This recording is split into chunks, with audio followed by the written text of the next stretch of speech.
Great. Good morning. Thanks, Dave, for having me on to talk about the subseasonal forecast. So I'm going to dive into our current thinking, what we looked at this morning to help make our forecast, and some of the risks that we're dealing with as well. So we've got the cards on the table here. This is some of the guidance that we look at on the Storm Visa side of our forecast tools. The top row are the European weeklies from yesterday evening, and this is for the 16 to 20 day period. And there's 50 members of this ensemble, and they broke out pretty cleanly on two different stories here. One is a warm dominated story here on the right, and a cool dominated story on the left. Basically, a cool pattern that we're seeing develop here in the 6 to 10 day pretty much lingers into the early part of May as well. This 16 to 20 day period straddles the end of April and early May today. And we've got that warm look in the east and negative P&A look, basically about 23% there, and then a broad warm ridging look for that 22%. If you look at the bottom here, lower left is the GFS Ensemble Weekly. It takes 24 hours to run that model, so we're distributed, so it's initialized yesterday, but it does have that cool look in the Midwest. Similar structure to this 55% cluster, and so does the CFS Weekly, also a similar structure there for the 16 to 20 days. So there's idea there that the positive P&A pattern may continue longer, but there's still a healthy 45% risk to the warm side there. So we don't do a 16 to 20 day forecast. We do a 16 to 30 day. And my colleague David Straight on the line there put this together this morning. And it has a similar flavor to that 16 to 20 day look with the warm west and a slight cooling in the Midwest there. David ran some analogs this morning, and these are the ones that he had pulled together based on various matches that were showing up to the European ensemble in the 11 to 15 day on the U.S. Pacific side, and also over the first 10 days, the more skillful period of the Northern Hemisphere 10-day matches as well. David, were there any years that were popping out more commonly recently? Do you remember? Yeah, the ones that were, I mean, 20 keeps coming up all the time, which of course gives you a very cold signal. But Yeah. I think 14 and 13 were also showing up quite a bit as well. Okay. Yeah, Oh, 20 and is it. 11, Oh, sorry. well, 11 too. Okay. Sheesh. All right. Yeah, interesting. A lot of them from the first front part of our decade, and then it's interesting about 2020. And Jason Lynn's not on today, but he's been on here a few times too. And I think he kind of nailed this story. Before I went on vacation, he said that because 2020 was showing up a lot, like David was mentioning, and he mentioned it was kind of a slower, weaker version of 2020. And last year we went from a pretty warm March into a cool April, but the timing was faster and the intensity was stronger. And I think it has to do with the INSO state being different than last year, causing that difference. But it's a very reasonable, very skillful assessment that he made there, because it seems to be playing out that way, because we still get 2020 showing up. So, we kind of lean more toward these analogs here in the lower left. That was more kind of a status quo look that we had, some persistence that we had from our Monday forecast as well. Some of the challenges in the forecast right now are the MJO, which is, forecast to advance into phase 8 dateline forcing area that tends to historically in the wintertime be a cooler signal for the lower 48. And it's a pretty healthy MJO intensity shown here as well. This is the out to day 15. So you suspect you'd be in phase 8 to maybe phase 1 for the 16 to 20 day period, depending on which model and timing you're looking at. But the complicating factor we had this morning was that the models have started to show this a bit more. William was our lead forecaster this morning, and William, you pointed this out that we're starting to see this global windfall starting to happen here toward the end of the 11 to 15 day. And that's a negative global wind is what you more typically see in a La Nina base state. And so that, it's not uncommon to see more periods of negative global wind, given that we're still lingering on the weak La Nina side of the story at this point. So we can't really discount this too much. William, do you think it's believable, or what do you think on that? Yeah, I was just going to check, kind of related to this tropical forcing part of the presentation. I did a more specific kind of Hobmoller Okay. assessment last week, because we are going into phase 8, but and for the most of the winter and early spring has really been split forcing over the maritime continent and then out over phase 1 as well. So kind of phases 4 and 5 and 1 have been dominating. So I tried to match those years, and it's a difficult thing to do in the spring season when the correlations are poor. But the best years I came up with, which I think are good La Nina years as well, are 2000 and 2012. And in April, they started building some warmth into the interior west, kind of weakness, Midwest to mid-Atlantic, which matches what Dave was finding in his 16 to 30-day assessment. And then in May, they went notably warmer, kind of, coast to coast. Wow. Okay. And they were in decent good agreement. I was trying to look to see what they did for GLAM, but I can get that to you here in just a second. Okay, yeah, that sounds good. That's interesting about 2012 because they had very different summers, but it sounds like they had a very similar late spring. And like you say, they were both La Nina leaning years, so that's really interesting. Okay, so there's, you got the falling GLAM. And so what I did with that this morning was I took MJO phase 8, 1, and 2 from all dates historically that we have in our database back from for the period April 15th to May 15th. So I wanted to expand it out to get a bigger sample size. The top row is if you maintain the above normal global wind. So maybe the models are wrong and it doesn't really fall to neutral because days 13 through 15 is lower confidence. So if it were to stay a little bit more robust, stay a little higher, the CFS model's trying for that, then it would favor generally a cooler lean to the pattern going into 8, 1, and 2. Now, if it goes below normal global wind back to more La Nina based state, then you start to see more of a warmer, more warmer conditions in there, more negative, maybe a little negative P&A starting to get going there, more of a southeast ridge story that tends to happen more often with La Nina. So you start to see some of those evolutions going through into early May. And then if it were just kind of hug the normal line, like 0.5 above or below the 0 line, basically, you get more of a mixed result, maybe a delayed cool response as you get toward the Indian Ocean, MJO phase 2 there, based on the historical data. So, and it seems like it's still pretty long stretch to get to phase 2 by the 16 to 20 day. I think that would be more of a second half to 16 to 30 day sort of story there at that point. But so it is a challenge. I mean, to see which way the global wind is going to go for that 16 to 20 day, because in core winter, MJO phase 8 and 1 are traditionally kind of a cooler look, but it's not the same in the second half of the meteorological mid to late meteorological spring. We have another wild card in the story as well, and this is a emerging typhoon in the West Pacific, and there are some models that are projecting it to actually develop into a stronger typhoon and do a recurvature into the West Pacific. This is not a common thing this time of year. The ones I remember that really impacted the pattern in the past were like in July and even in November, but not usually April. But there were some operational models, including the European operational this morning, that are trying to turn it north by the end of the 6 to 10 day, and it starts to phase with a trough in Eastern Asia. And what that does is it amplifies the Aleutian low and pulls the ridge back up stronger up the West Coast. It really inflames the positive P&A signal, and that delivers a cool trough across the central eastern US again. So it kind of would re-strengthen the pattern. We've seen some occasional GFS runs that have been trying to do that, but it's very hit and miss. And it's, as I say, it's a wild card. It's a low confidence situation to get a amplification due to a recurving typhoon. And I particularly this time of year, I think it's very unusual. I was looking at some of our cooler Mays of the 2000s to see if there were any sort of recurving typhoon activities in April, and I could not find any examples of that. So we've had some really cool periods in the May and in the 1960s, but the typhoon data is not as complete in that time period, but I still didn't find many examples of this sort of situation. So I will put this in the wild card category. When I did the 16 to 20 day this morning, I was worried about the moderation we were seeing in the back half, the 11 to 15 day, and some of the weakening that was associated with that falling global wind. I think is they're connected there at this point. And usually the models don't handle recurving typhoons very well, really at all, but they start to get better with them once the storm gets initialized, once they actually get a center, and it can start getting initialized into the models in terms of intensity and the actual center position. So that might happen as early as tomorrow or as late as Friday of this week.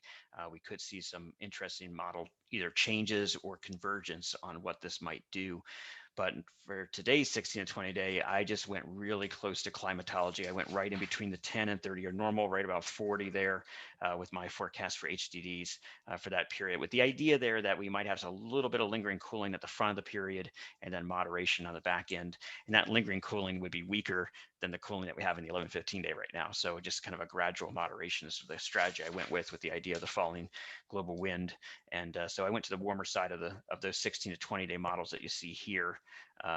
these folks that would be slightly cooler, especially, when you get this late in the season. The Midwest is your workhorse for late season heating degree days. So if you have a below normal right over the Midwest area, you're going to accumulate more late season HDDs than if it were centered over Texas or the Southeast or even in the West. So it is slightly optimized to get above a 30-year normal if you were to hold on to this pattern. But I did soften it up in consideration of the this downward slope in the global wind, because we've seen that before this winter, where when you get a reflection of more La Nina based state, we've seen moderation in other events as well. And Matt, I just looked at Yeah. 2000 and 2012, and they both were negative glam late April and through May. So Okay. those, I mean, if this starts rolling forward, they might be better Yeah. years to look at. Did they change to the warm pattern right out the gate? Like So May they 1st, or? were negative glam for a while. So it is Okay. different in the sense that they weren't flipping from positive Transitioning. to negative here. Yeah. It was a little bit more durable. Mm. And the other wild card kind of I would mention is it has less of an impact here in the spring, so it may be more of a Europe story than the U.S. But maybe another negative NAO. We continue to get ripples of that, and it looks like at the end of the Euro Ensemble and GFS Ensemble, they're trying to do it again. So I don't know how big. I think as you get into late April, May, the correlation's not very good, but I think something just to watch. Yeah, I forgot about that. Yeah, that negative NAO is re-emerging again. This is the 60 GFS ensemble that came in later this morning, and it does have a pretty pronounced signal, and that's helping to lock this trough in. Usually, eventually, the positive VPO typically wins out over time, but that could really slow things down and can linger a cool pattern in the east into early May, just in time for, just to keep the 16 to 20 day more like the CFS and GFS ensemble weeklies. So yeah, that is interesting there. And we've got, we're getting the European Ensemble Parallel, which is the going to be the upgrade next month. And it actually had a slightly weaker negative NAO than the regular European Ensemble, but it still has it there, still there, and it has a weak trough in the east. And you can see it still wants to have a positive PNA, or at least the southern half of the positive PNA signal there too. So it's going to be, it seems like it's a really challenging forecast for this current 60 and 20 days. So I put a fairly low confidence on it personally anyway. Does anyone else have any any questions about any of that on your views on 60 and 20 day, Dave or Michael or anything? Just a question about the EC Ensemble Parallel. I haven't heard too much about it. Any reason to believe that it should be, I don't know, like significantly better, or from what you've seen, is it just, more on the minor side in terms of enhancements? Yeah, so far what I can tell is just on the minor side in terms of enhancements. I haven't seen what I've seen sometimes is if there's a significant difference, I have seen the regular European kind of go toward it. Sometimes if there is a significant difference between the two. So in my mind, it seems like it picks up on different, it changes a little, just maybe slightly faster.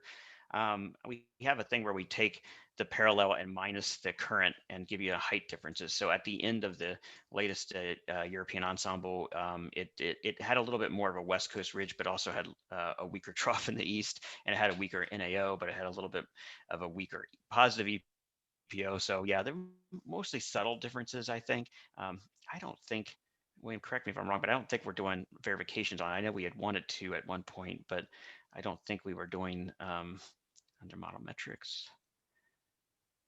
Let's see. Yeah, I don't think we are. I thought we were going to maybe explore that, but I don't think we actually did the verification. So this is our verification of 500 millibar 11 to 15 day forecast over the Northern Hemisphere. I'll change that to North America over the past 30, 14 and 7 days, and 500 millibar patterns. It looks like the GFS ensemble was pretty competitive over the 30-day window, but over the past 2 weeks and 1 week, the European ensemble verifications have been better for the most part. Every once in a while, the Canadian will bubble up. And I'm curious because, yeah, I wondered about that. So it's interesting. At 2 meters, the GFS ensemble has been doing better lately, and in the 11 to 15 day. And I think this, William, goes back to that big change that occurred. Was it 2 Mondays ago when I was on vacation? We had a big warmer demand loss day or whatever. And I think the European was faster with the MJO forcing and the cooling, while while the American was slower and warmer. And I think is that right? Did the American Yeah, not lose as that much? was a huge. I mean, the Euro has been showing phase 8 for like I feel like 3 weeks now or something, and it just Yeah. has been much slower. And I would say the GFS for sure has been a win there. Yeah, so I think that's how it won this battle here. It's really interesting um, that it's doing that. They're not too far apart today. They both have similar pattern challenges at the end of the 11:15 day. Now, can you also talk a little bit about, you did talk about this, but can we look at the MGO analogs again? And I just bring it up because, just looking at today's signal, right? I mean, it's a relatively strong or amplified signal, Hmm. if I'm correct, or It is, yeah. and and you kind of alluded to this, but like I know we're also at a transition season, right? Where like in midwinter, you kind of expect 6, 7, 8 kind of, to be coldish. Hmm. Hmm. But I know if I remember correctly, some of our analytics suggest that as you get into the heart of the summer, like phase 8 in particular can start to become a warm signal Yeah, yeah. and such.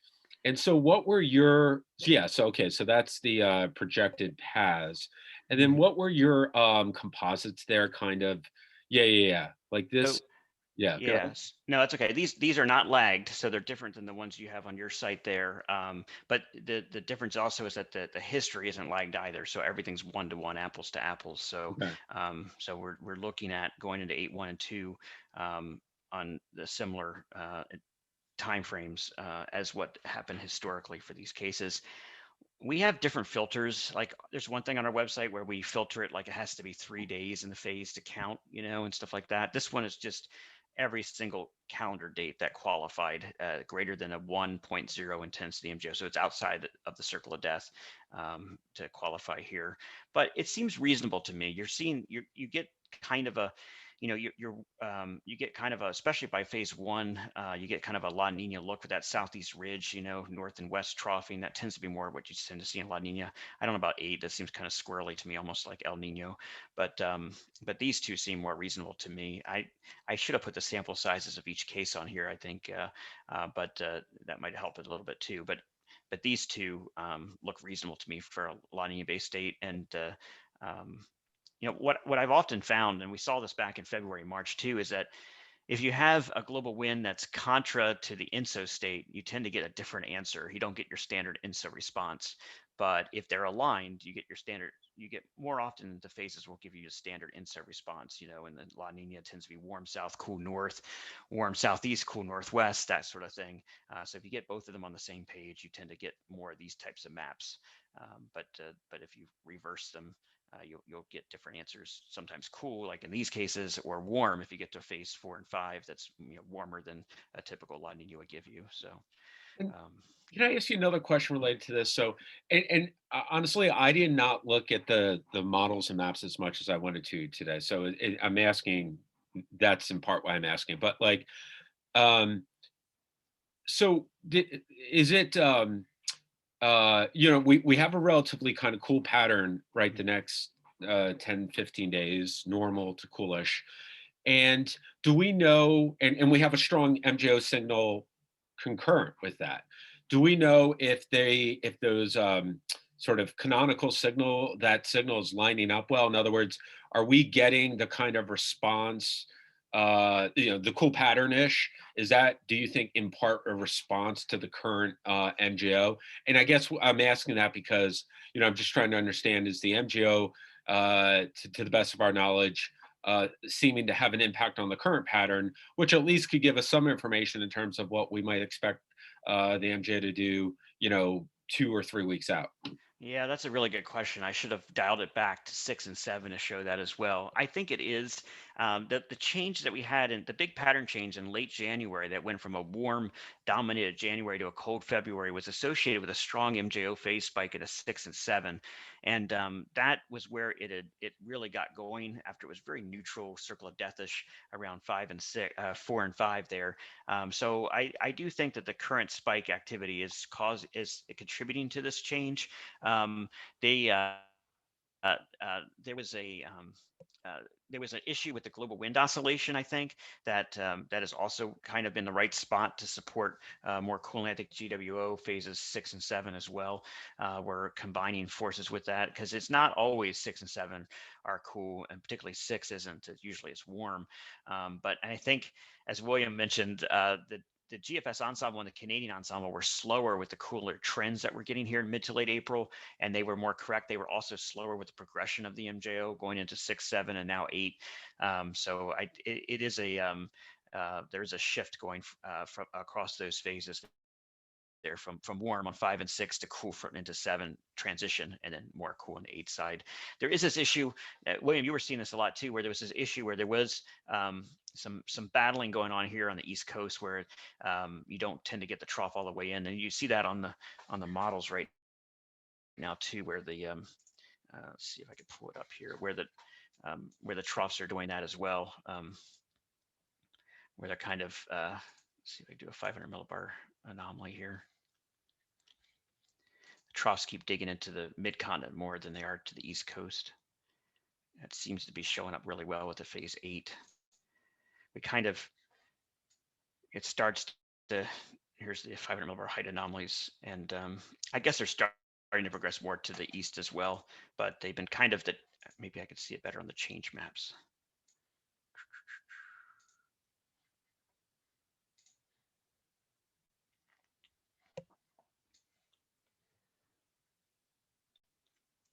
As a 12, do the 24-hour change maps instead.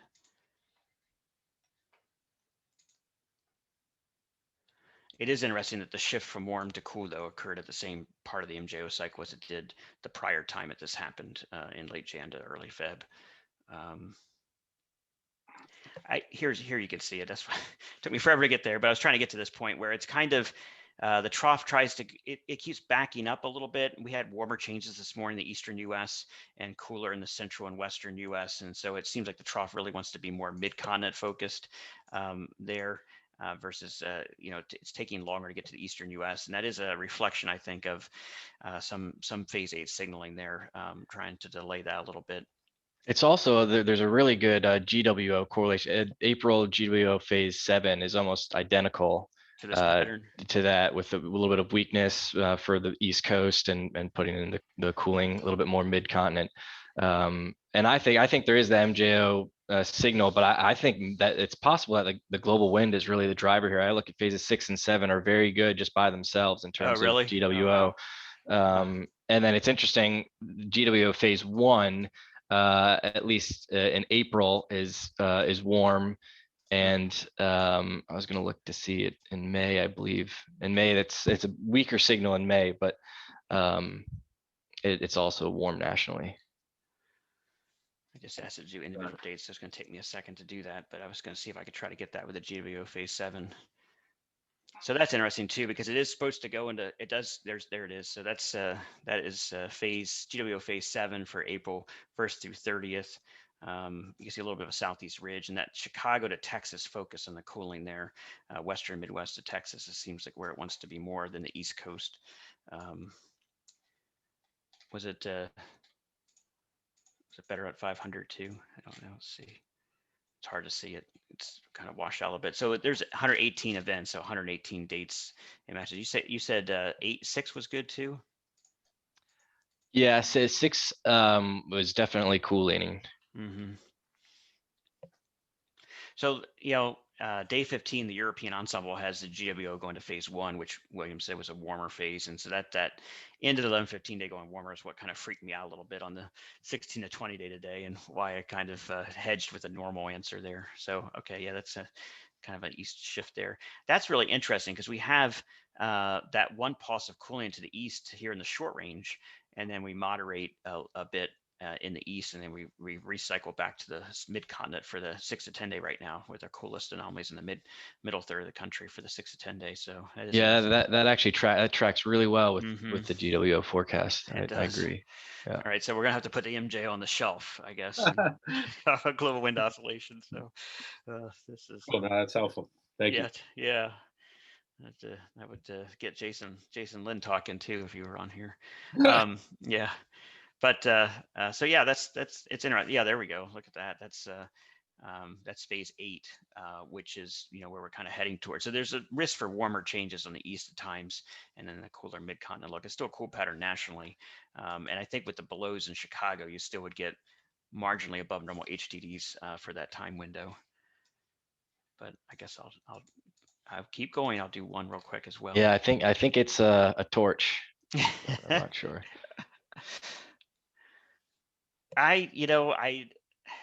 There were times this winter when the models had a negative bias on the global wind, but in a La Nina base state like this, it's hard to fight that. It seems like you should expect that. Yeah, there you go, negative PNA returning, which is that 45% of the Euro ensemble weeklies for the 16 and 20 day that I showed at the beginning of the presentation. More like, get to my PowerPoint show. More like these two, especially this one here, that kind of look there. So you can see the models are struggling with the dynamics of the the forcings and everything as well. Whether we still see a more classic cool response, or whether we start to get some energy grinding into the west again. Definitely didn't like the recession of the ridge in the late 11-15 day in terms of a confidence builder for anything at this point. So it definitely led me to kind of hedge my forecast today for the 16 to 20 day. Any other questions? Yeah, I had a question about the recurving typhoons. I've been hearing that a lot the past, I guess, couple of years now, and I've always wondered, is that something that you can kind of semi-reliably forecast, like what they're going to do and what the reaction downstream will be, or is that you just kind of have to rely on the models and kind of hope that they are doing an okay job? Yeah, they have the typhoon recurvatures that I remember from a few different instances have been quite the flip on the models. They've really struggled with it, and sometimes you don't see the impact until the recurve impact until you get closer into the 6 to 10 day period. We've saw some pretty dramatic forecast shifts at times with those guys. I want to say, I'm trying to remember what the most recent one in July was that affected August. I almost want to say it led to it was the 2017 flip from a warm hot July to a cool August over the U.S. was contributed. There was an event there. I know there was definitely a 2014 event as well that was significant, and there was one time in November that it was a really big flip in the models. But yeah, unfortunately, it's just like the Atlantic hurricane season where the models don't do very well with hurricane tracking and forecast until you get closer in and get better initialization data and get a better handle on the system. And it just, getting a storm to phase with the mid-latitude jet stream is just a very challenging thing. And timing, slightly different timing could mean that they don't hook up. It could miss the trough. The Hurricane Center deals with that all the time with Atlantic storms, trying to figure out whether it's going to hook up or not, and phase with the mid latitudes and just small little upper level lows and things can really just twist the track just a little bit and give you a headache. So yeah, I'm saying that we might get some resolution by Wednesday through Friday this week. Only because the next step is that the models will initialize some better data if they actually name it and start initializing the storm center into the models. But it's not a guarantee that they're really going to have a handle on it. The recurve timing is like late 6 to 10, early 11 to 15 day right now. So ideally, I'd like to get that a little sooner into the early part of the 6 to 10 day to feel better about it, which, it's Tuesday. So maybe by Friday, we could make that point.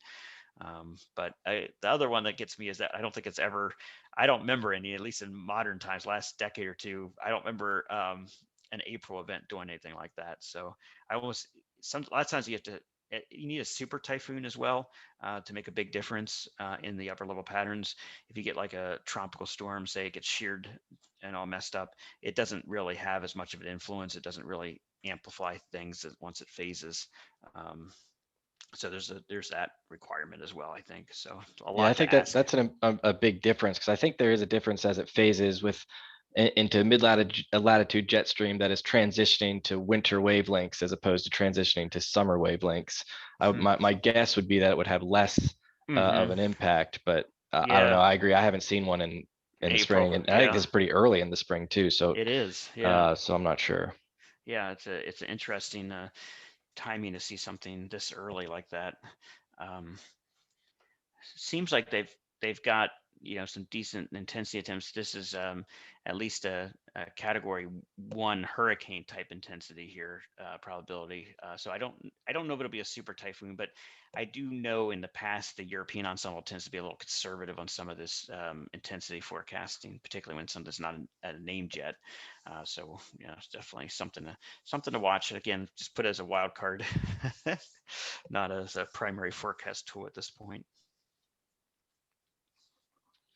Hey, Matt, slightly more extended subject, but I think sort of related, because you've been talking about the Bay State and such.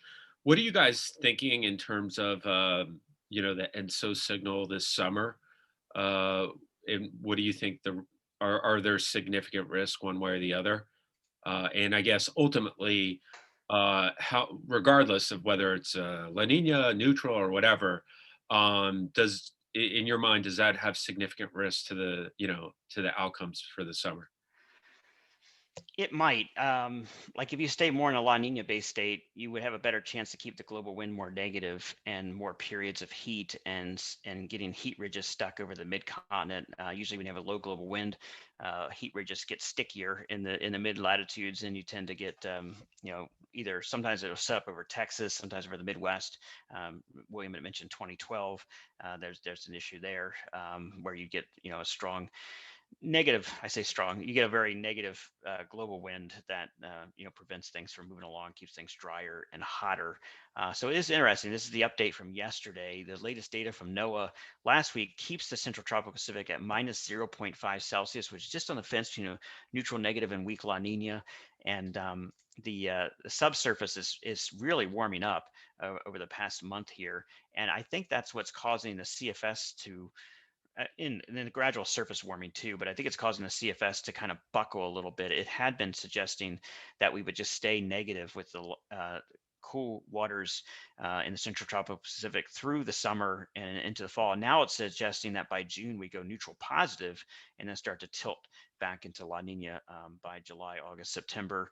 We're going to get the new IRI update later this week, which compiles all the global models on this. So there's gonna be a lot more information coming out later this week on this challenge.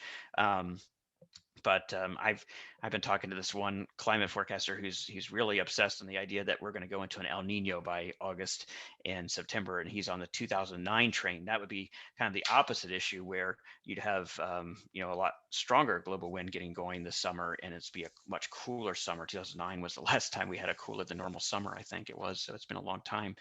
But a lot of the models are more in this idea that we would cool back down again. But we're what is it, April 13th? We're kind of in the middle of the spring predictability barrier, where the models don't do very well handling ENSO forecasts. It's like their worst time of year is getting through this predictability barrier. So I think we should get some good clarity by mid-May and get a better handle on how this steers our summer forecast. Our team is basically on the mindset of a hotter than normal summer, but cooler than last year, because most of the La Nina cycles that we've seen over time have tended to be hotter in their first developing La Nina summer year, which was last year. It got over 1,000 cooling degree days for the U.S. The second summer tends to be a little bit of a step back. Still hot, but not quite as hot as the first summer. There's been a few step backs that have been more aggressive, like the 2008 example. But our thinking right now is to still be hotter than a 30-year normal, but just a touch shy of the 10-year normal with that idea. So it'll be interesting to see how it comes out. I think most folks are in that same ballpark. They might be, some are hotter than us, I think, but they're basically still below last year. So it's kind of like this winter was too, where it was warmer than normal winter, but not as warm as the prior year. So we're taking baby steps back toward climate a little bit in both of these seasons. Okay, do you think if is there a skew, like if I told you the forecast is going to verify plus or minus 50 CDDs from your forecast, would you say, okay, I think it's going to be this way or that way, or is it just completely open at this time? I'd probably say skew to the hot side, just because of the concerns of the lingering La Nina atmospheric response, and particularly if this next negative glam period starts to get going here at the end of April and early May, might give me a little bit more confidence on that. Particularly, William talking about 2012 in there too, but 2000 went the other way eventually. Although I think 2000 did have a heat ridge over Texas that year, so you did have a hot area in one part of the country. It just wasn't nationally. Um, I would tilt just a little bit to the hotter side, just based on the behavior of the last 10 years or so. Do you have a thought on that, William or David? Yeah, I was also going to say just I'm also on kind of the La Nina lean, so that would trend it to the warmer side, but also kind of like this map shows here on the right, with the really dry conditions, drought conditions spreading basically across the Southern Rockies, the West. I mean, it's right. I feel like you can get an amplification of intensify the heat that does develop and spread it more into the plains or deep south, and so I think there's some other signals that maybe suggest amplifying ridge patterns when we get them. So that would lead me in the warmer direction as well, hotter direction. And David, you did a neat analysis in the West Pacific SSTs though, right? Where you saw something a little different that might not be as supportive for heat and dryness this summer. Yeah, I mean, that was one of the things we were looking at, because 2012 is a big agricultural year. Yeah. Absolutely devastated the Midwest crops. So I was looking at, because William loves throwing 2012 around. What the years that were 2012-ish were like, as far as getting heat into the mid-continent. And the one difference was that you were cooler off in the Western Pacific, off the coast of China and the Southeast Asia. So that was one of the things that I sort of pointed out that we need to monitor. If we ever, lost any of the warmth out there, I think it might help with amplification. Mm-hmm. So, but it's not happening yet, right? That's the thing. No. Yep. I think was it here? Is that the money shot? I don't know if you can see my screen or not. I can see it. Yeah, a little bit. The Is that really, the one? it was actually beyond that, but I think you had a different article too. Yeah, sorry about that. yeah. Have to find it again. I'm going through our archives of stories. But yeah, I remember you had done that story, and like it says, did you mean 2014? It wants to cool us down. Yeah, I mean, you really want cooler waters on both ends of the Pacific, and Yeah. that's what helps with the amplification. Yeah. I'm curious. I guess I'm just playing a little devil's advocate here. I really don't have a strong view, but the subsurface warming, that was, it was an interesting plot to me.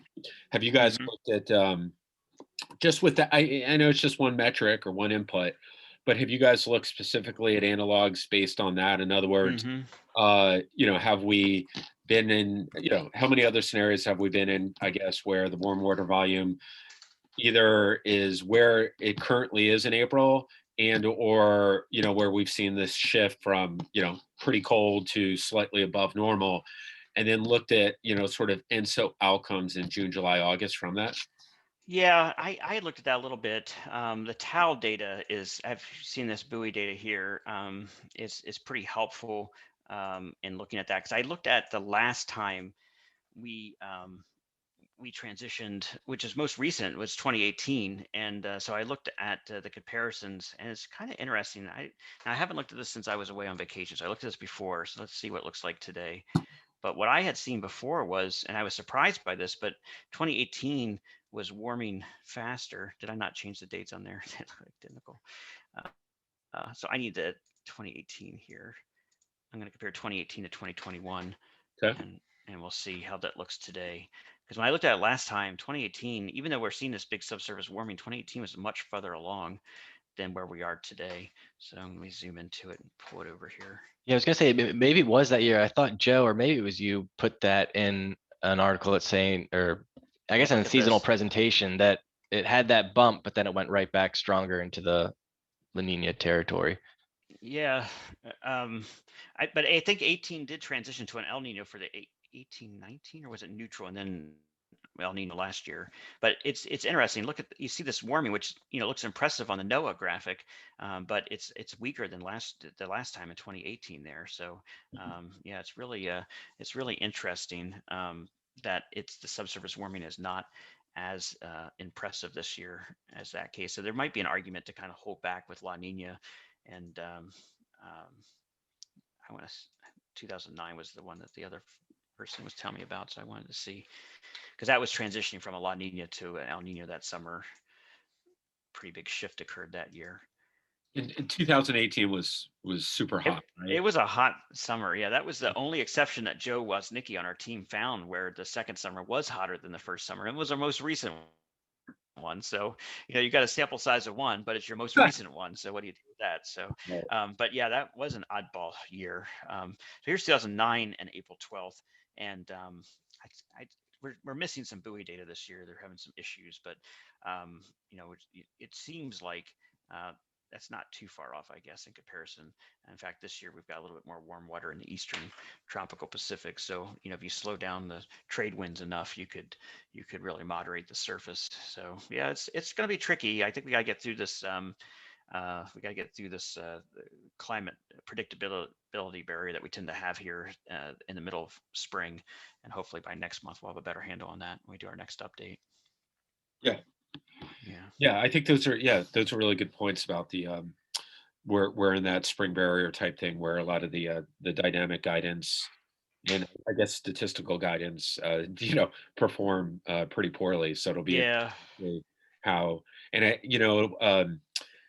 I guess some of that's related, right, to this is where I'm not an expert, but like in terms of what happens with the ocean content and stuff and the surface is going to be dictated to some degree, right, by some of the subseasonal signals in terms of, like you guys were talking, winds, about, right? If the MJO maybe moves more into phases 1 and 2 over the next couple of weeks, and I don't know, maybe that will support more cooling and things like that, so that can reverse some of the trends that we've seen over the past month or so.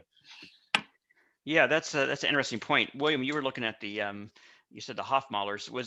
Is there much of a westerly wind burst with this, phase 8 one, or is it just like you said, it was more split forcing, so maybe not? It's more, I mean, in general, kind of big picture, it's more split forcing, but we are getting a pretty strong movement here. I mean, we're already getting anomalous convection over the dateline now. I know the MJO plot isn't over to 8 yet, but the Kelvin wave's strong enough, and we're getting some pretty decent convection there. So it does look like a strong push over into that space and into 1 probably. I mean, the forecast, I think the forecast, the way we do it, at least, I'm not sure, it does have kind of a dry bias over there, and it seems to verify a little bit stronger into the 8-1 space and kind of the central and eastern tropical Pacific. So, but I think there is something to that. I think that could certainly impact that. Well, another reason why I think I'm just kind of on the La Nina side, but we'll see, I guess. Mm-hmm. Yeah, it'll be interesting to see how that evolves with this strong MJO here, and like Dave was saying, that could affect how the seasonal models go from there too. So this is the update from last month, and you see a majority of them are kind of neutral negative here going into the summer and fall, but there's some decent spread. There's some oddballs. I think if a model is forecasting something that's never happened before and it's an outlier, I think they should remove it and would make their chart look a little cleaner, and you can see some of the detail inside of this area here. But I don't know why they did that. But I haven't even seen that. Which model is that? It looks to be the NASA model. That's the NASA one, yeah. So they're out of this world. So yeah. Their forecast. So. Who's going to be the first to say it, right? Yep. We're out in space. Yep. Space cadet forecast there. So anyway, yeah, we got, and I don't. This one on the upside is that whatever the BCC is. I'm not sure what that is either. BCC. I don't know, but it's a climate simulation model. I'm guessing one of the NOAA ones. But so it's tight in here, but usually we get past the next month or two, we start to get clarity and the models get more skillful on this. So hopefully it'll give us better answers coming up here. Great. So. All right. Let's see. Was there any other questions for Matt and the guys from Commodities Weather Group? Otherwise, we can let them go a couple minutes early. We're good. Yeah, I mean, this is great, guys, and thanks for thanks Yeah. William and David also for joining. Thank you. Yeah. Yeah, and thanks for the I think the ENSO and climate discussion too, since we're we're approaching summer, and I know those are some of the big questions that folks are interested in. So I appreciate you spending some time on that too. Yeah, it is definitely going to be really interesting to see how this goes coming up over the next few months here. All right. Well, thank you very much. Oh, I think, was there a chat question that I missed? Oh, okay. Dave had to Yeah. drop out. Yeah, I missed that. Yep. All right. Sounds good. Thank you. All right. Take it easy. Thanks, guys. Take care, guys. Bye. Thanks.